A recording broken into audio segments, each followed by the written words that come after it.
నీ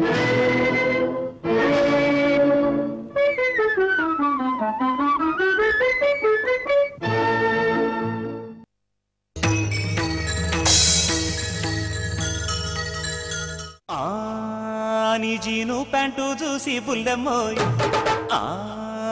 నీ సైకిల్ చేను చూసి పిల్లమ్మోయ్, ఇప్పుడు చాయ్ తాగుదామని డిసైడ్ చేసిన. జీను ప్యాంటు చూసి బుల్లమ్మోయ్, నీ సైకిల్ చేను చూసి పిల్లమ్మోయ్, మనసు అర్రే గా చైన్ బ్యాచ్ లిల్లీ లెక్కున్నది. దొంగ సచ్చినోడు ఇక్కడ సచ్చాడేంటి? అప్పుడు ఎట్లుంటివి? ఏంటి పోకిరి? షోకేస్ లో పెట్టిన బొమ్మ తీర్లుంటివి. మరికి ఇప్పుడు టీ కప్పులో పడ్డ ఈగ తీర్నైపోయినావు. అవు గా పైసలు గీసలు ఏమైనాయి? మా అత్తుందే రోజు పేకాట, వారానికో రేసు, పైగా షేర్ మార్కెట్, ఆస్తి మొత్తం. ఆ అప్పులన్నీ మా నెత్తికి చుట్టుకున్నాయి. ఇదే మళ్ళా క్లైమాక్స్ కాకుండా టైటిల్ పడుడు అంటే. ఇది చూసినావా? ₹1,00,000 అన్నట్టు నువ్వు మీ ఆయన బిస్కెట్ ప్యాకెట్లు కొనుక్క తినుర్రి.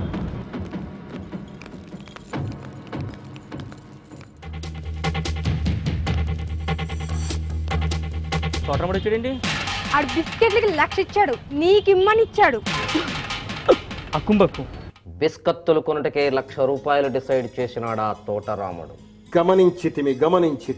మొన్నటి వరకు చిల్లర దొంగతనాలు చేయొచ్చు జేబులో చిల్లి గవ్వయైనూ లేని ఆ తోటరాముడు కోటీశ్వరుడెట్లాయను. పుస్తకము వాని వద్దనే ఉన్నట్లు తోచుతున్నది ప్రభు. అవును సుమా, ఒకవేళ ఆ పుస్తకము ఆ తోటరాముని వద్దనే ఉన్నచ్చో అచ్చక బుచ్చకములాడి అయినను, ఏ యమ మాయోపాయములు ప్రయోగించి అయినను ఆ పుస్తకమును అతని వద్ద నుండి సంగ్రహింపవలే. అవును, సంగ్రహించవలే.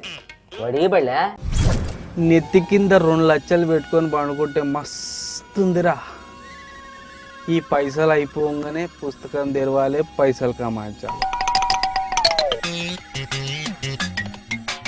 జ్యోతిష్యం చెప్తాం, జ్యోతిష్యం చెప్తాం, జ్యోతిష్యం చెప్తాం, జ్యోతిష్యం చెప్తాం.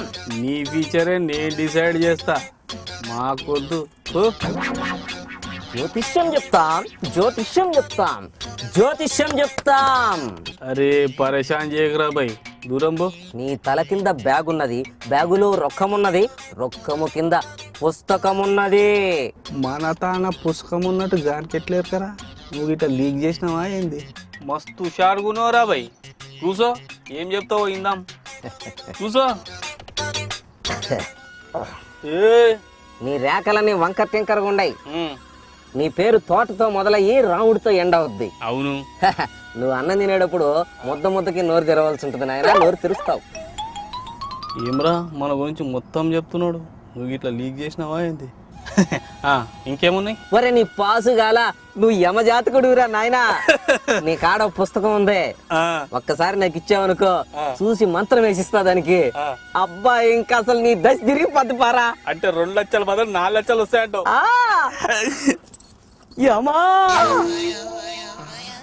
అమ్మా, వీడు చిత్ర గుప్తులు లెక్కున్నాడు రా.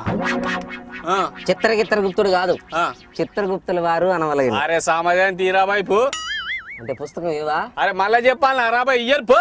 ఏంటి గుండె కలుకుమంది, మళ్ళీ మా అమ్మాయి అక్కడ. అక్కుంబక్కు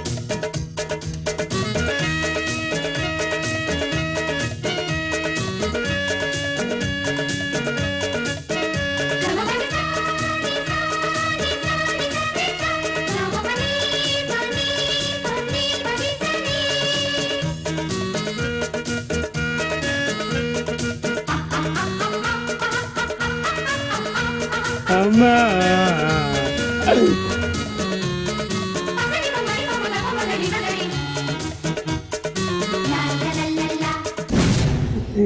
అమ్మా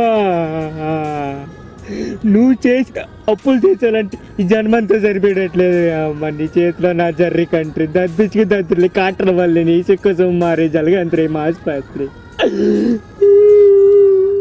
బాబు ఏంటి 10,000 ఇస్తేనే ఫేస్ మీద పేస్ట్ తీస్తారంట. మళ్ళీ డబ్బులు కావాలా? నీ అప్పులు నేను తీర్చలేను, నేను ఇక్కడ లేను. నువ్వు ఇలాగే అప్పులు చేసి నేను ఇక్కడ దూకేస్తాను. బాబు యవా నాకేంటి కర్మ. నమో మాత నమో నమః. ఓ యమా గుడ్ ఆఫ్టర్నూన్. ఏంటి ఇలా వచ్చారు? మాత అంతా సౌఖ్యమే కదా? ఏం సౌఖ్యం లేదు స్వామి. నెల్లూరులో పవర్ స్టేషన్ పెడదాం అనుకున్నా, సుబ్బరామ్ రెడ్డి గారు తీసేసుకున్నారు. డెక్కన్ చార్జెస్ ఫ్రాంచైజీ తీసుకుందాం అనుకున్నాను, సన్ నెట్వర్క్ వాళ్ళు తీసేసుకున్నారు. గుర్ర పందాలు, బెట్టింగ్స్, కార్స్ అన్ని లాస్. మాత మీ కుమారుడు అంత పెద్ద కుమారుడు ఉన్నాడని ఎక్కడా చెప్పకండి. అటులనే మీరు చేసిన అప్పులు తీర్చలేక రోడ్లపై తిరుగుతున్నాడు. అది నిజమేనా? ఏం చేయమంటారు? మీరేమో దీర్ఘాయుష్మాన్ బావా అన్నారు. ఇప్పుడప్పుడే పోయేలా లేను కదా, అందుకే ఇలాంటివి చేస్తున్నాను. మేము మరో దఫా వచ్చేదము, వెళ్ళదాం.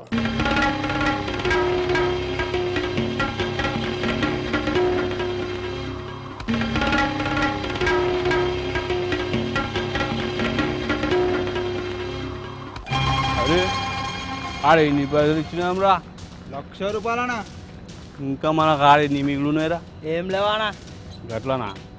అయితే పైసలు కావాలి కదరా, పుస్తకంది.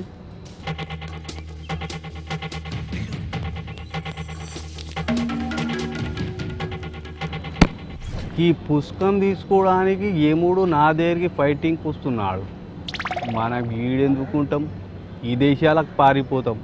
అక్కుంబక్కు ఈ విషయం అర్జెంటుగా ఎముడికి చెప్పాలి.